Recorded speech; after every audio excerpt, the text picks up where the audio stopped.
నమస్తే, నేను Roja. Welcome to Raj news. ఏదో జరుగుతోంది.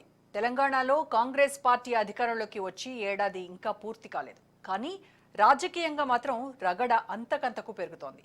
సంక్షేమ అస్త్రంతో అధికారంలోకి వచ్చిన కాంగ్రెస్ పార్టీ ఇప్పుడు తెలంగాణ మోడల్ దేశవ్యాప్తంగా అమలు చేయాలని చూస్తుంటే ప్రతిపక్షాలు రేవంత్ సర్కార్పై విమర్శనాస్త్రాలు ఎక్కుపెడుతున్నాయి.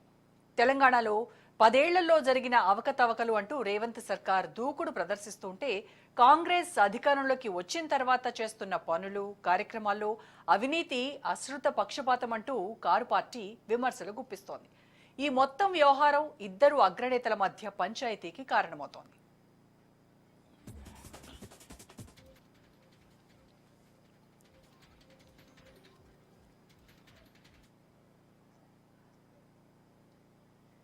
ఒకరిని టార్గెట్ చేయాలని ఒకరు చూస్తుంటే టార్గెట్ చేసే వారిని ఇరికించాలని మరొకరు చూస్తున్నారు. మొత్తంగా రాజకీయ వేడి మరింతగా రాజుకుంటోంది.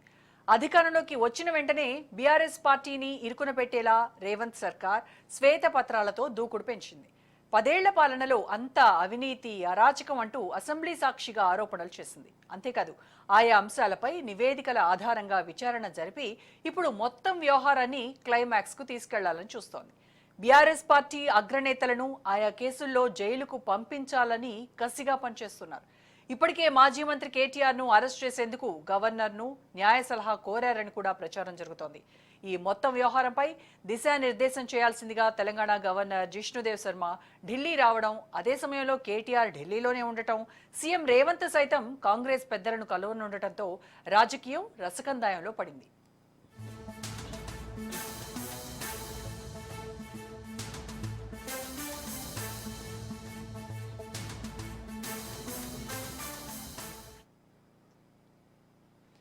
తనపై వస్తున్న కేసులతో కేటీఆర్ కావాలని కుట్రపూరితంగా రేవంత్ బావుమరిదిపై ఆరోపణలు చేస్తున్నాడని కాంగ్రెస్ నేతలు ఆరోపిస్తున్నారు. రేవంత్ ఆరోపణల్లో పస లేదని, బీజేపీతో కుమ్మక్కై సీఎంను అప్రతిష్టపాలు చేసేందుకు ప్రయత్నిస్తున్నారని కాంగ్రెస్ నేతలు మండిపడ్డారు. పొంగులేటి రేవంత్ ఇద్దరి పదవులు త్వరలో ఊడిపోతాయంటూ కేటీఆర్ జోస్యం చెప్తున్నారు. తెలంగాణలో రేవంత్ రెడ్డి ప్రభుత్వాన్ని ప్రైవేట్ లిమిటెడ్ కంపెనీగా మార్చేశారని బీఆర్ఎస్ ఆరోపణలు గుప్పిస్తోంది. బంధు ప్రీతి చూపిస్తూ బావుమర్దికి అర్హత లేని కంపెనీకి టెండర్ కట్టబెట్టారని ఆక్షేపిస్తోంది. బావుమర్ది కోసం ఇంతలా నిబంధనలు ఉల్లంఘిస్తారా అంటూ పంచాయతీ ఇప్పుడు హస్తినకు చేరింది.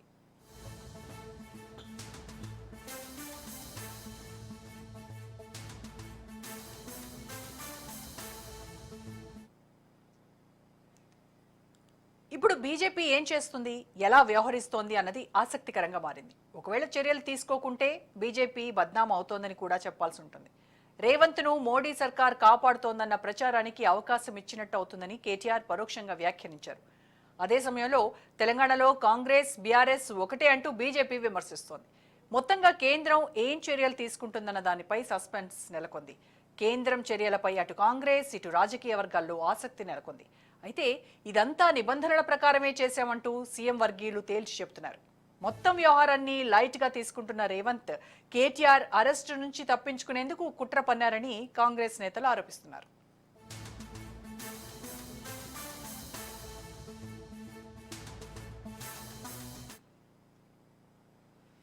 ఇంకా ఏదో జరుగుతోందన్నట్టుగా తెలంగాణ రాజకీయం రసవత్తరంగా సాగుతోంది. తెలంగాణ పంచాయతీ హస్తినకు చేరింది. రేవంత్ను ఇరికించాలని కేటీఆర్ ఢిల్లీ టూర్ అంటూ విమర్శలు వెలువెత్తుతున్నాయి. కేటీఆర్ రేవంత్ పై ఆధారాలతో సహా కేంద్రానికి కంప్లైంట్ చేయడంపై కాంగ్రెస్ నేతలు భగ్గుమంటున్నారు. తనను అరెస్ట్ చేస్తారని, పాత వ్యవహారాన్ని తెరపైకి తెచ్చారని కాంగ్రెస్ నేతలు మండిపడుతున్నారు. తెలంగాణలో డబుల్ ఆర్ ట్యాక్స్ అంటూ ఢిల్లీలో కేటీఆర్ ఆరోపణలు చేశారు. బీజేపీ చర్యలు తీసుకోకుంటే రేవంత్ను కాపాడుతున్నారన్న అపవాదు మూట కట్టుకోవాల్సి వస్తోందంటున్న బీఆర్ఎస్ తాజాగా రేవంత్ రెడ్డిపై కేంద్రం తక్షణ చర్యలు తీసుకోవాలని కేటీఆర్ డిమాండ్ చేశారు.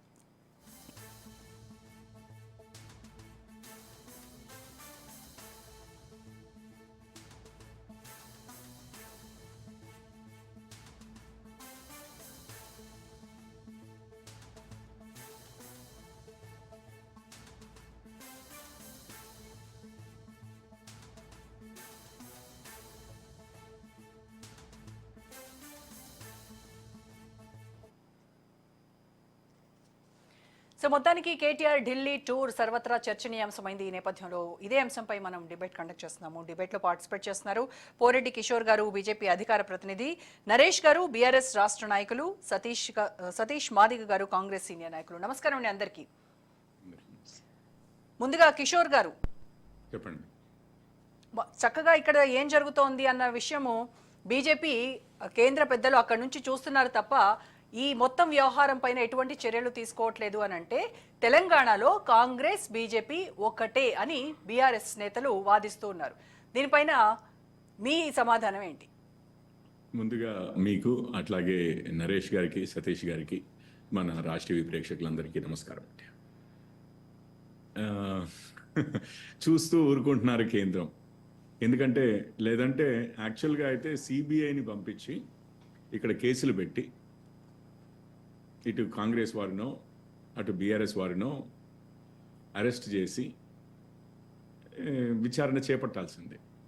అట్లా చేయట్లేదు బీజేపీ అంటే ఆబ్వియస్లీ ఇటు బీఆర్ఎస్ వారితో అటు కాంగ్రెస్ వారితో అందరితో కుమ్ముక్కైనట్టు అన్నది వారి వాదన. కానీ ఇద్దరు చూడండి, అసలు సిబిఐని రాష్ట్రంలోనికి రాకుండా చేసిందే బీఆర్ఎస్ వారు.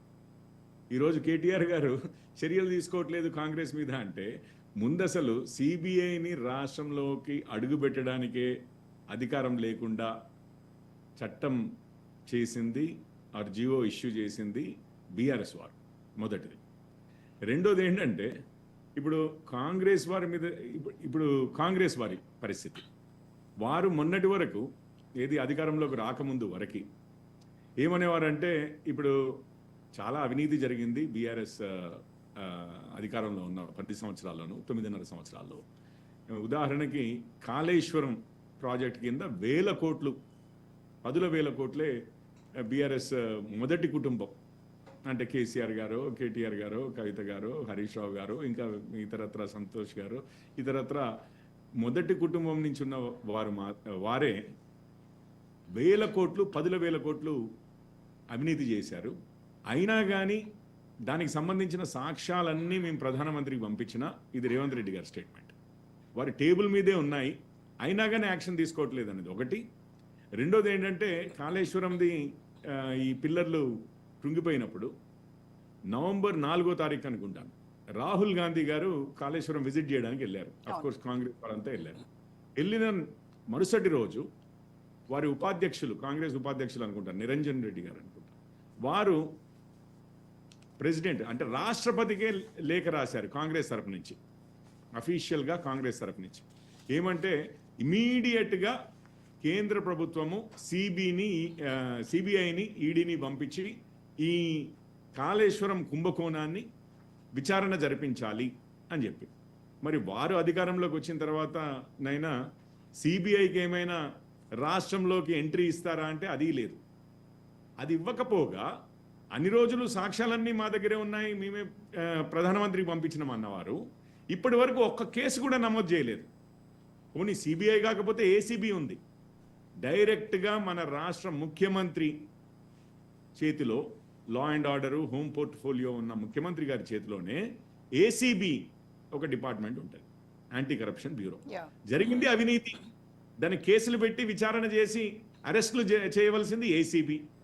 ఇంతవరకు దాంట్లో కానివ్వండి, లేకపోతే ఫోన్ ట్యాపింగ్లో కానివ్వండి, లేకపోతే గొర్రెల పంపకం దాంట్లో కానివ్వండి, లేకపోతే గుడ్ల పంపకం విషయంలో కానివ్వండి, లేకపోతే కోళ్ళ దాణా కుంభకోణం అని చెప్పారు దాని విషయంలో కానీ ఇంతవరకు ఒక అరెస్ట్ కానీ ఒక కేసు కానీ ఎస్పెషల్లీ బీఆర్ఎస్ రాజకీయ నాయకుల మీద, అది స్పష్టంగా కేసీఆర్ గారు కానీ వారి కుటుంబ సభ్యుల మీద కానీ ఇంతవరకు అసలు ముఖ్యంగా ఇంతవరకు ఒక్క కేసు నమోదు చేయలేదు.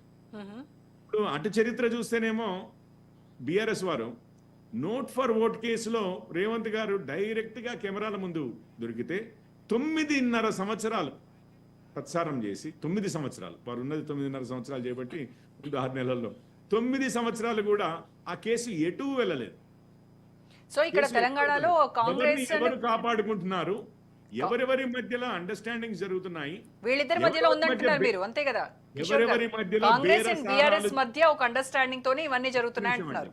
ఒకటి ఎవరెవరి మధ్యలో బేరసారాలు జరుగుతున్నాయి, ఎవరెవరు బేరాలు కుదరనప్పుడు ఈ గొడవలు చేస్తున్నారు, కొంచెం తగ్గించుకోవడానికో కాస్ట్ పెంచుకోవడానికో ప్రైస్, దీనికోసం గొడవలు చేస్తున్నారు అన్నది మనకు స్పష్టంగా తెలుస్తుంది. ఇద్దరి నైజం చూడండి, బీఆర్ఎస్ అధికారంలో ఉన్నప్పుడు కాంగ్రెస్ వైపైనా, కాంగ్రెస్ అధికారంలో ఉన్నప్పుడు బీఆర్ఎస్ వారైనా. ఇంకొక విషయం చెప్తాను, ఇవి కేవలం అవినీతి కేసుల మీదే కాదు. వారు గెలిస్తే వారి పార్టీలోకి వీరి ఎమ్మెల్యేలను పంపిస్తారు, వీరు గెలిస్తే వారి పార్టీలోకి వారి ఎమ్మెల్యేలను పంపిస్తారు. ఇది గత 10 సంవత్సరాలు, అంటే తెలంగాణ ఏర్పడ్డ రోజు నుంచి జరుగుతున్న చరిత్ర, మన ప్రజలందరికీ విదితమైన చరిత్రే. ఈరోజు కొత్తగా వారు అవినీతికి విరుద్ధంగా ఏదో పోరాడుతున్నారనో, వీరు అవినీతికి విరుద్ధంగా ఏదో పోరాడుతున్నారనో ఎవరూ ప్రజలు నమ్మే పరిస్థితిలో లేరు.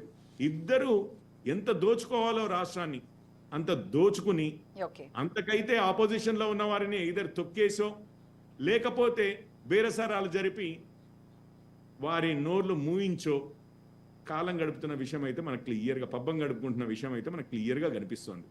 మరి ఇక్కడ తెలంగాణలో జరుగుతున్న అవినీతి గురించి మహారాష్ట్రలో ప్రధానమంత్రి మోడీ మాట్లాడతారు. అదే తెలంగాణలో జరుగుతున్న అవినీతి పైన ఇక్కడికి వచ్చి ఎందుకు చర్యలు తీసుకోవట్లేదు అనేది కదా క్వశ్చన్. మాట్లాడొచ్చు, మాట్లాడకూడదని కాదు. ఒక్క నిమిషం అండి. కర్ణాటక ప్రభుత్వం వచ్చి ఇక్కడ చర్యలు తీసుకోగలదా? లేదు కదా. అట్లాగే కేంద్ర ప్రభుత్వం యొక్క సిబిఐ ద్వారా చర్యలు తీసుకోవచ్చు. కానీ ఇద్దరు ప్రభుత్వాలు చూడండి, 2 ప్రభుత్వాలు చూడండి, బీఆర్ఎస్ వారు ఇటు కాంగ్రెస్ వారు సిబిఐకి నో ఎంట్రీ బోర్డు తగిలించారా లేదా? అది పరిస్థితి. ఏమైనా అంటే ఇద్దరు ఒకరి మీద ఒకరు అనుకుని ఇదంతా బీజేపీ అండతో నడుస్తోందని చెప్పి ఇక్కడ పొలిటికల్ గా నాయిస్ చేయడమే. అది ఎప్పటి వరకు చేస్తారు? బేరం కుదిరేంత వరకు, ఒకరికొకరికి ఒక్కొక్క విషయం మీద బేరసారాలు ఒక కంక్లూజన్కి వచ్చేంత వరకు ఇదే గొడవ నడుస్తూ ఉంటది ప్రతిసారి కూడా. సో ఇప్పుడు బేరసారాలు కుదిరి ఒక కంక్లూజన్కి వస్తే ఇవన్నీ సమస్యపోతాయి అంటారు. అయిపోతాయండి. నెక్స్ట్ ఇష్యూ రైట్ కిషోర్ గారు, అప్పుడు ఏమవుతుందంటే, ఒక్క నిమిషం కిషోర్ గారు మళ్ళీ మాట్లాడతారు మీతో. నరేష్ గారు వర్షన్ కూడా విందాం. నరేష్ గారు, ఇప్పుడు పాలక పక్షమైనా ప్రతిపక్ష నేతలైనా ఎవరైనా సరే ఢిల్లీకి వెళ్ళి అక్కడ పెద్దలను కలవడం చాలా కామన్. కానీ కేటీఆర్ ఢిల్లీ టూర్ ఎందుకు ఇంత ప్రాధాన్యం సంతరించుకుంది? అయితే ఇప్పుడు కిషోర్ అన్న చెప్పినట్టుగా కాంగ్రెస్ పార్టీ ఏం చెప్తుంది, బీజేపీ పార్టీతో పొత్తు లేదా బీ టీం అని చెప్తుంది. బీజేపీ పార్టీ అని చెప్తుంది కాంగ్రెస్ పార్టీతో పొత్తు బీ టీం అని చెప్తుంది. ఇది సర్వసాధారణం, ఇది కామన్ అయిపోయింది మాకు. ఎందుకంటే ఎవరు చూసినా కార్యకర్త కాంచి అధికార ప్రతినిధుల కానుండి ప్రధానమంత్రి దాకా ఇదే విమర్శ చేస్తారు. దాంట్లో మాకు కొత్త ఏం అనిపించట్లేదు, మేము ఆ రకంగా ఆలోచించట్లేదు. ఎందుకంటే మాకు సమాంతర దూరంలో మేము అందరి మీద పోరాటాలు చేస్తాం. దేనికోసం చేస్తాం?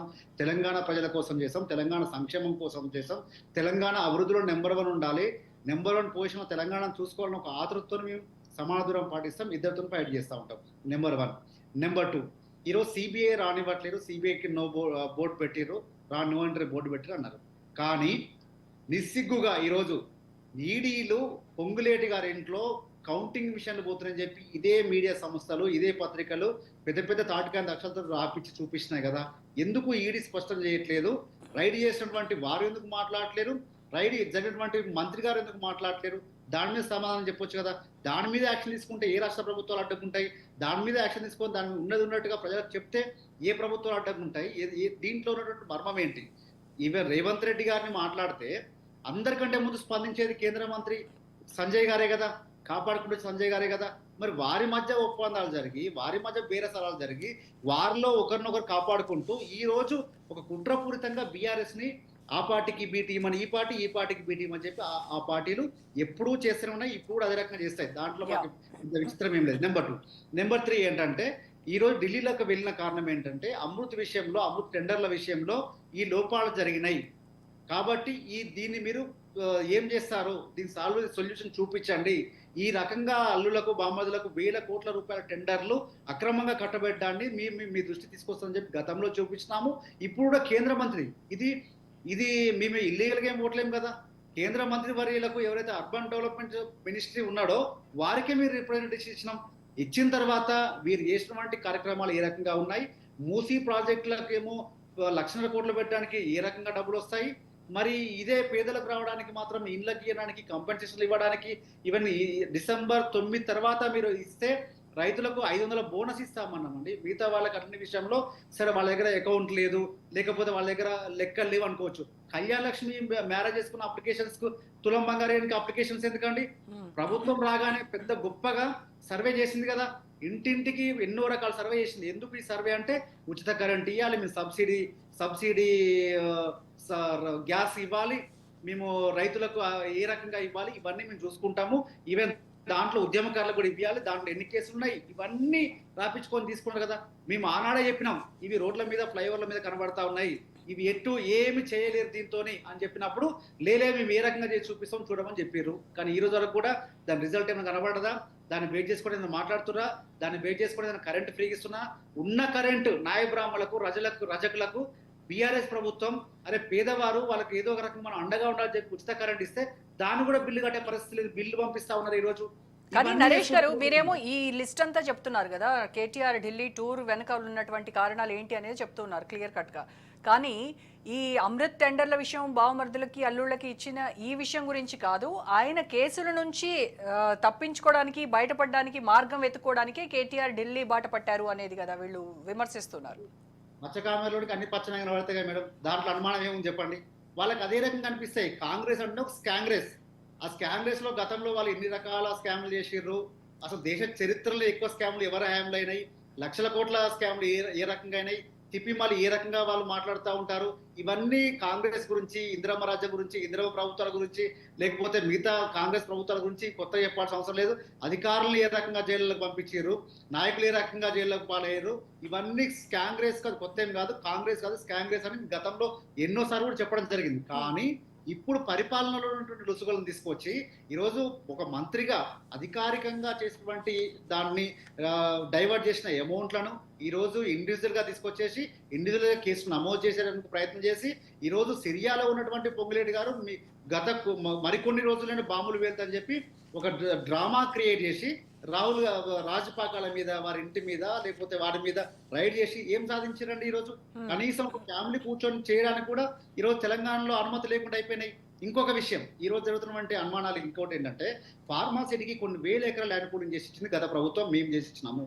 ఒకే దగ్గర ఉండాలి, దీనివల్ల మన ఫార్మాసిటికల్ గా ఎంతో అభివృద్ధి చెందొచ్చు అని చెప్పి చేస్తే ఆ ఫార్మాసిటికల్ దాన్ని ఫోర్త్ సిటీ పేరు మీద ఇంకేదో రియల్ ఎస్టేట్ వ్యాపారం చేస్తూ మళ్ళీ కొత్తగా వేల ఎకరాల ల్యాండ్ పూలింగ్ చేస్తామంటే ప్రజలు ఆక్రోశం రాకుండా ఏ రకంగా ఉంటుంది చెప్పండి? ఈరోజు ఆక్రోశం వచ్చినటువంటి వాళ్ళు దాడి జరుగుతారని చెప్తున్న వాళ్ళు కలెక్టర్ వచ్చి మాకు ఏం దాడి జరగలేదు, వాళ్ళకి కొంత ఇబ్బంది ఉంది, ఆ రకంగా మేము మాట్లాడడం చేస్తామని చెప్పి కలెక్టర్ గారు మాట్లాడతారు. వీళ్ళేమో వందల మంది మీద కేసులు నమోదు చేసి వారు అంతు చూస్తా, వాళ్ళు ఏ రకంగా చూస్తా అని చెప్పి చెప్పడమే కాకుండా రైతులకు రాజకీయాలు అంటగట్టి, రాజకీయ నాయకులకు అంటగట్టి గతంలో దిగిన ఫోటోలను చూపించి లేదా ఇంకే రకంగా ఉన్నటువంటి చూపించేసి వీళ్ళకు వీళ్ళు రాజకీయ నాయకులు కాబట్టి వీళ్ళు రకంగా మాట్లాడుతూ ఉన్నారు. వచ్చిన వేల మంది రైతులు రాజకీయాలకు సంబంధించిన వారు అవుతారా? లేకపోతే అట్లా చెప్తే వచ్చినట్లయితే రాష్ట్ర వ్యాప్తంగా ఆ రకంగా చేసుకోవచ్చు కదా. మరి ఎందుకు కొడంగల్లో మాత్రం జరుగుతూ ఉంది? నీకు ఓట్లేసిన ప్రజల్ని నువ్వు ఒప్పియలేకపోతా ఉన్నప్పుడు నువ్వు ఫెయిల్యూర్ ముఖ్యమంత్రిగా అభివర్ణించకూడదా, మేము మాట్లాడకూడదా? కానీ మేము వాళ్ళ దగ్గర నుంచి భూములు ఏమి లాక్కోవడానికి కాదు, ఇది జస్ట్ ప్రజాభిప్రాయ సేకరణకు మాత్రమే వెళ్ళారు అని చెప్తున్నారు. వాళ్ళ కన్సర్న్ తోనే మేము ముందుకెళ్తా ఉంటున్నారు కదా. మేము ఏమంటా ఉన్నామంటే మరి ఎందుకు ప్రజలు భయపడ్డారు, ఎందుకు తిరగబడ్డారు అంటే కనీసం 4 గ్రామాల ప్రజలు మీరు ఒప్పియేటువంటి వాళ్ళు తెలంగాణ ఏ రకంగా పరిపాలిస్తారు? మీరు 4 గ్రామాల ప్రజలకు డౌట్ ఉంటేనే నువ్వు క్లియర్ చేయకుండా అధికారుల మీద దాడి చేసే పరిస్థితి వచ్చిందంటే నువ్వు నాయకత్వం ఏ రకంగా ఉంది, పరిపాలన దక్షత ఏ రకంగా ఉంది, ప్రజలకు ఏ మెసేజ్ ఇస్తా ఉన్నావు? ఈరోజు మీరు ఏదో గొప్పగా చెప్పుకుంటా ఉన్నామో మనం పార్లమెంటరీ శాఖ అనుకోవచ్చు, లేకపోతే న్యాయ వ్యవస్థ అనుకోండి, ఆ రెండింటిని మోసం చేసిన కాంగ్రెస్ ప్రభుత్వం కాదా అండి? ఈరోజు హైకోర్టుకి ఏమిస్తారు, నివేదిక ఏమిస్తారు? మేము ఫార్మాసిటీని రద్దు చేయలేదు, యథాతథంగా నడిపిస్తామని చెప్పి హైకోర్టుకి నివేదిక ఇస్తారు. కానీ మళ్ళీ పోయి వేల ఎకరాలకు ల్యాండ్ పూలింగ్ కోసం చెప్పి చేస్తూ ఉంటారు. ఇక్కడనేమో యూనివర్సిటీలు పెడతామని చెప్పి, లేకపోతే రిలేషన్ వ్యాపారం చేస్తాం, చాలా గొప్పగా అభివృద్ధి చెందుతుంది, అందరికీ మేము ఇక్కడ ల్యాండ్ అలాట్ చేస్తామని చెప్పి ఇక్కడ చెప్తారు. అంటే హైకోర్టును మోసం చేసే ప్రయత్నం చేస్తూ ఉన్నారు. సెకండ్, ఈ రోజు ఉన్నటువంటి పార్లమెంట్ శాసన వ్యవస్థ, శాసనసభ స్పీకర్కి వీళ్ళే చెప్తా ఉన్నారు, ఇప్పుడు కొత్తగా జాయిన్ అయినటువంటి వాళ్ళు మా పార్టీకి సంబంధించిన వాళ్ళే కాదు, అసలు మా పార్టీలో ఎవరు జాయిన్ కాలేదని వారు చెప్తారు. జాయిన్ అయినటువంటి వ్యక్తులు నేను వేసుకుంది దేవుడి కండవా, అది పార్టీ కండవా అని చెప్పి వాళ్ళే చెప్తారు. మళ్ళీ ఒక ముఖ్య సమావేశాల్లో గాంధీ భవన్ లో మీటింగ్ లో వాళ్ళే కూర్చుంటారు, వాళ్ళే సమీక్ష చేస్తారు, సిఎల్పిలో వాళ్ళే కూర్చుంటారు, వాళ్ళే సమీక్షలు చేస్తారు. అంటే ఒక ప్రభుత్వము ఇటు శాసన వ్యవస్థని ఇటు న్యాయ వ్యవస్థని ఈ రెండింటిని మోసం చేస్తున్నప్పుడు ఇంకా ప్రజలకు ఏ రకంగా న్యాయం చేస్తుందని ప్రజలు అనుకుంటా ఉంటారు. రైట్, ఓకే నరేష్ గారు, ఓకే అండి, మళ్ళీ మాట్లాడదాం. ఒక నిమిషం సతీష్ గారితో, ఒక్క నిమిషం మళ్ళీ టైం ఇస్తాను మీకు. సతీష్ గారు, మేడం యా విన్నారు కదా ఇరు పార్టీల నాయకులు చేసినటువంటి విమర్శలు. అది కాంగ్రెస్ పార్టీ కాదు, స్కాంగ్రెస్ అంటున్నారు. అండ్ మోరోవర్ తెలంగాణలో డబుల్ ఆర్ ట్యాక్స్ నడుస్తోంది అని చాలా క్లియర్ కట్ గా చెప్తూ ఉన్నారు. ఇప్పుడు టిఆర్ఎస్ పార్టీకి బీజేపీ వాళ్ళు ఎవరైతే మాట్లాడుతున్నారో ఇప్పటిదాకా వాళ్లకు నిజంగానే ఈ అవినీతి చేయకపోతే 10 సంవత్సరాల కాలంలో తెలంగాణ రాష్ట్రం వచ్చిన తర్వాత వాళ్ళ గవర్నమెంట్ 9 సంవత్సరాలు ఏదైతే నడిచిందో ఈ 9 సంవత్సరాల కాలంలో ఎలాంటి అవినీతి చేయకపోతే వాళ్ళ కేటీఆర్ గారు నేను జైలుకు పోతాను, 1 సంవత్సరం 2 సంవత్సరాలు ఉంటాను, నన్ను జైల్లో పెట్టండి అని చెప్పేసి అనే కూతురు నోటికి నోరు తెరిస్తే జైలు అనే పదం ఎందుకు వస్తుంది అతనికి? ఇప్పుడు పోలీసులు తమ పని తను చేసుకోపోతారు, ఏవైతే ఎంక్వైరీ చేసే శాఖలు ఉన్నాయో చేస్తున్నాయి. కానీ వీళ్ళు ఎందుకు ముందే మేము జైలుకు పోతామని చెప్పేసి అని మాట్లాడుతున్నారు మేడం? వీళ్ళని ఎవరైనా అన్నామా మేము? కేటీఆర్ని అరెస్ట్ చేస్తామని మా శ్రీనివాస్ రెడ్డి గారు అన్నారా, లేకపోతే మా రేవంత్ రెడ్డి గారు అన్నారా, లేకపోతే ఎవరన్నారు? వీళ్ళే మాట్లాడుకుంటారు. రైట్, ఓకే నరేష్ గారు మీరు మాట్లాడండి. ఉంది. హలో, వినపడుతోంది, సతీష్ గారు చెప్పండి. ఇప్పుడు గుమ్మడికాయ దొంగ ఎవడంటే భుజాలు పట్టుకొని చూసిన అన్నట్టుగా కేటీఆర్ గారు, హరీష్ రావు గారు ఎందుకు వీళ్ళే మేము అరెస్ట్ అవుతాం, మేము జైలుకు పోతామని వీళ్ళను జైలుకు పంపిస్తున్నామని ఎవరు చెప్పిండ్రు? దానికి సమాధానం చెప్పమనండి బీఆర్ఎస్ వాళ్ళను. ఓకే నరేష్ గారు మాట్లాడండి. అయితే సరే సతీష్ అని తెలియదేమో కానీ లీకులు ఇచ్చింది ఆ ప్రభుత్వమే, లీకులు ఇచ్చింది మీ పత్రికలే. మేమెందుకు ఇచ్చిన లీకులు? వినండి, మేము ఒక్కటి వినండి హరీష్ బ్రదర్, రోజా గారు మీరు ఒక ప్రముఖ పత్రికలో కేటీఆర్ గారు మలేషియా టూర్ మలేషియాలో క్యాన్సిల్ ఇంటి దగ్గర ఉంటే వారు ఏం చేశారు? అరెస్ట్ భయపడి మలేషియాకి పారిపోయి చెప్పి చెప్పించింది మీ పత్రికలే కదా, మీ నాయకులే కదా. అయితే బాంబులు వెళ్తాయని చెప్పింది మీరే కదా, ఫ్లైట్ దిగకపోయి ఏ జర్నలిస్టులతో అయితే.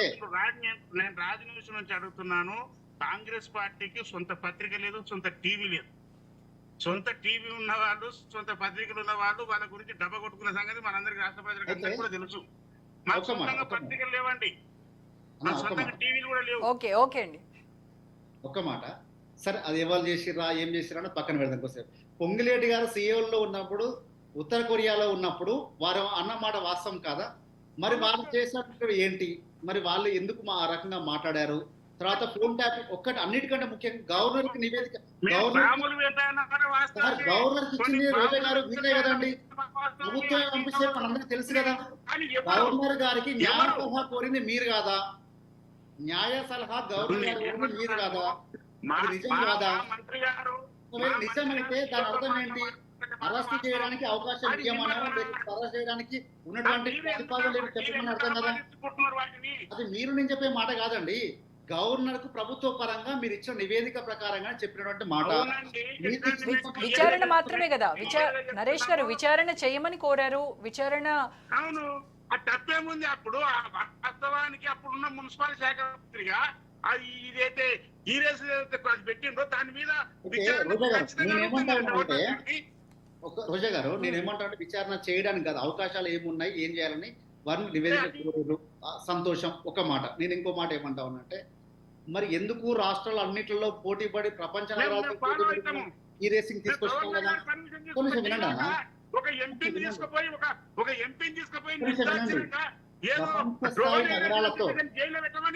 ప్రపంచ స్థాయి నగరాలతో ఈ రోజు ఏదైతే పొంగిలేటి గారు మాట్లాడారో ఆ సియోల్ నగరం కూడా పోటీ పడితే దానికంటే మంచి మెరుగైన సదుపాయాలు కల్పించి. ఒక్క నిమిషం సతీష్ గారు, ఒక్క నిమిషం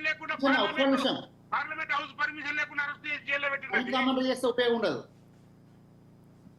ఒక్క నిమిషం నరేష్ గారు, ఒక్క నిమిషం సతీష్ గారిని కంప్లీట్ చేయనిద్దాం. సతీష్ గారు చెప్పండి. మేము ఒక్కటే చెప్తున్నాం, మేము భారత రాజ్యాంగం యొక్క చట్టాన్ని ఫాలో అవుతామండి. మేము గవర్నర్ గారి పర్మిషన్ అడిగినామండి, అది మేము అడగలేదండి, పోలీసు వ్యవస్థ అడిగింది. ఆయన మీద అభియోగం ఉంది కనుక విచారణ చేయాలని చెప్పేసి అడిగిందండి. ఇంకొక విషయం చెప్తున్నా, వాళ్ళలాగా అధికారాన్ని దుర్వినియోగం చేస్తూ ఒక ఎంపీఆర్ డ్రోన్ ఎగిరేసిండు ఒక ఫామ్ హౌస్ మీద అని చెప్పేసి అని అతన్ని అరెస్ట్ చేసి నిర్దాక్షిణంగా ఎలాంటి పర్మిషన్స్ లేకుండా అరెస్ట్ చేసి పార్లమెంట్ జరుగుతున్న సమయంలో జైలుకు పంపించిన మాట వాస్తవం కదా మేడం? వాడు చట్టాన్ని వాళ్ళు అతిక్రమించారా, మేము అతిక్రమించినమా? Right, okay. మరి సతీష్ గారు, అమృత్ టెండర్ల విషయానికి వద్దాం. అమృత్ టెండర్ల విషయంలో అర్హత లేని కంపెనీలకు టెండర్లు దక్కించుకోవడం అనేది అది న్యాయబద్ధమా? మేడం ఒక మాట చెప్తున్నా, అది అది ఈయన పోయి మా కాంగ్రెస్ పార్టీ లీడర్లకు పిటిషన్ ఈయనకు పోయిందా? తర్వాత ఇంకొకటి అండి, రోజా గారు చెప్పండి. తర్వాత ఇంకొకటి ఏంటంటే వాళ్ళు సమాధానం చెప్పాల్సిన అవసరం ఉంది. కొడంగల్ లిఫ్ట్ ఇరిగేషన్ ప్రాజెక్టులో టెండర్లకు ఎల్ఎన్టీ కంపెనీలు, ఎన్సీసీ కంపెనీలు ఈ రెండింటి పక్కకు పెట్టి ఏ కంపెనీలకు ఇచ్చిరండి వీళ్ళు? పొంగులేటి గారి రాఘవ కన్స్ట్రక్షన్స్ కు, తర్వాత ఉన్నటువంటి మెగా. ఈ మెగా కంపెనీని వీలే కదా ఈస్ట్ ఇండియా కంపెనీ అన్నది. ఈ ముఖ్యమంత్రి గారే కదా గతంలో ప్రతిపక్ష నాయకులుగా ఉండి మాట్లాడారు. మరి ఈస్ట్ ఇండియా కంపెనీ ఇప్పుడు బెస్ట్ ఇండియా కంపెనీ ఎట్లా అయింది మీకు? దాంట్లో ఏం జరిగింది? ఎక్కడ ఒప్పందాలు జరిగినాయి? ఎక్కడ లీకులు జరిగినాయి? లేకపోతే ఎక్కడ కూడా మీకు ఒప్పందాలు జరిగినాయి? ఎక్కడ వాటా తేలింది? మీ లెక్కల వాటా ఎక్కడ తేలింది కూడా చెప్పాల్సిన అవసరం లేదు. 6 నెలల కింద కొంచెం అండి, 6 నెలల కింద మీకు ఈస్ట్ ఇండియా కంపెనీ దోపిడీ కంపెనీ సార్. ఇప్పుడు ఒక 6 నెలల క్రితము ఎవరైతే మీరు మెగా కంపెనీకి ఇచ్చిర్రో అంతకు ముందు ఒక 6 నెలల క్రితం వాళ్ళు ఈస్ట్ ఇండియా కంపెనీ వాళ్ళు అవుతారు, లేకపోతే వాళ్ళు దోపిడీదారులు అవుతారు, లేకపోతే వాళ్ళకి కంపెనీ కరెక్ట్ ఉండదు, ఏముండదు. దాంతో పోటీ పడినటువంటి ఎల్ఎన్టీకి ఎన్సీసీని కాదని మీరు ఇచ్చిన సగం ఇచ్చినటువంటి ఎవరెవరికి ఇచ్చారు మీరు? పొంగిలేటి గారి రాఘవ కన్స్ట్రక్షన్స్, రెండవది మెగా కృష్ణారెడ్డి గారికి మెగా కన్స్ట్రక్షన్స్. వీటికి మీరు నిధులు కేటాయించింది. ఎన్ని కోట్లకు కేటాయించారు? 1100 దానికేమో హైదరాబాద్ గోదావరి జిల్లా తరపుని 5,000 కోట్ల రూపాయలు చేసి చూపిస్తారు. 15,000 నుంచి 35,000 25,000 కోట్ల రూపాయలు ఖర్చు అయ్యేటువంటి మూసి సుందరీకరణకు, మూసి ప్రక్షాళనకేమో 1,50,000 కోట్ల రూపాయలు చూపిస్తారు. ఎవరిని మోసం చేస్తా ఉన్నారు? ప్రజల్ని ఎక్కడ మోసం చేస్తా ఉన్నారు? ఉన్నటువంటి గోదావరి కాళేశ్వరం ప్రాజెక్టు వేస్ట్ అంటారు, మళ్ళీ కొండపోచమ్మ సార్ దగ్గర నుంచి మరణ సాగర్ నుంచి నీళ్ళు ఎత్తుకొచ్చి మేము హైదరాబాద్ నీళ్ళు ఇస్తా అంటారు. మరి కాళేశ్వరం ప్రాజెక్టే ఫెయిల్ అయితే ఆ నీళ్ళు అక్కడ దాకా ఎట్లా వచ్చినాయి? మరి అక్కడి నుంచి మీకు హైదరాబాద్ ఏ రకంగా తీసుకొస్తా అంటున్నారు? మరి దానికి అడగరా ప్రజలు? అడగరా? మేము ప్రతిపక్షంలో ఉండి ఆ మాట అడగొద్దా? మేమేమైనా ప్రశ్నిస్తే మీకు కోపం వస్తుంది. మేము కాదు, జర్నలిస్టులు ప్రశ్నిస్తే వాళ్ళని అరెస్ట్ చేస్తారు. సోషల్ మీడియా వాళ్ళు ఏమైనా ప్రశ్నిస్తే వాళ్ళని అరెస్ట్ చేస్తారు. ఇదెక్కడ నిర్బంధ పాలన? మీరు ప్రజాపాలనని ముందుకు వచ్చి నిర్బంధ పాలన చేసుకుంటూ మీ మీద గొప్ప పని చేస్తున్నాం, మీ మీద గొప్ప పని చేస్తా ఉన్నాం. మీ మనడం కాదు, ఈరోజు రాష్ట్రంలో ఉన్నటువంటి సంపన్న వర్గాలు అన్నీ కూడా ఈరోజు చాలా వ్యతిరేకతతో ఉన్నాయి. ఈ ప్రభుత్వానికి చేత కావట్లేదు, తెలంగాణ ముందుకుపోయే పరిస్థితి లేదు అని ఈరోజు 40-50 సంవత్సరాల క్రితం రోజా గారు 40-50 సంవత్సరాల క్రితం ఉన్నటువంటి లేఅవుట్లను ఈరోజు క్రమబద్ధీకరించి ఆ ప్రభుత్వమే, గతంలో ఉన్నటువంటి కాంగ్రెస్ ప్రభుత్వమే ఎల్ఆర్ఎస్ వ్యవస్థను తీసుకొస్తుంది, క్రమబద్ధీకరణ ఇస్తుంది. కానీ ఇప్పుడు రిజిస్ట్రేషన్ ఆపేస్తుంది. ఈరోజు పర్మిషన్ లేవు, హౌసింగ్ లో పర్మిషన్ లేవు, లేఅవుట్లకు పర్మిషన్ లేవు.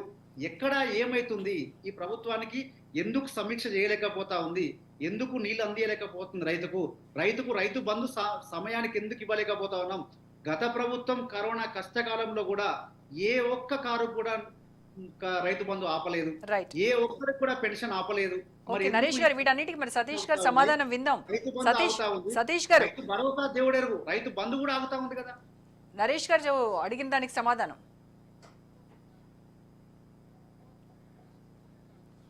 సతీష్ గారు మ్యూట్ లోంచి తీయండి, అన్మ్యూట్ చేయండి.